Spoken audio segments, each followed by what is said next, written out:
Ժողովուրդ ջան, սա հերթական անգամ են ազդակն ու խրատն է, թե ինչպես պիտի տեղափոխվեն մարդիկ հասարակական տրանսպորտով, հատկապես երեխաները, ամրակոտիներ ավտոբուսում, ով է տեսել նման բան։ Ժամանակն է, որ տեսնեն, ինչ որ ժամանակ պետք է տրվի ըստ երևույթին,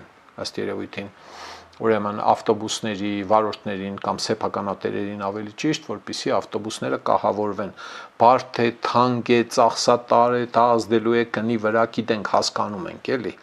Հա, բայց այս անգամ ասենք, թե զոհ չէր եղել։ Հա, ծանր մարմնական վնասվածք բան չկա, բայց ինչ իմանաս, էլի։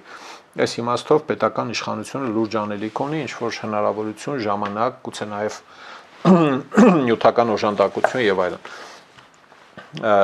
Սա այդ մեկտեղ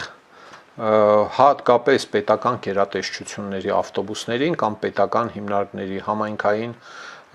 հասարակական ու ես իմ ծառայություններ մատուցող հասարակական տրանսպորտները առավել մեծ ուշադրության ներքո պետք է լինեն,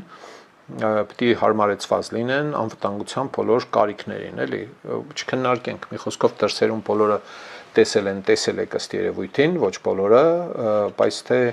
Հայաստանում դա մնում է բաց, այս խնդիրը մնում է բաց, ցավոք։ Սիրելի ժողովուրդ, խնդրում եմ լայքել եւ բաժանորդագրվել ալիքը։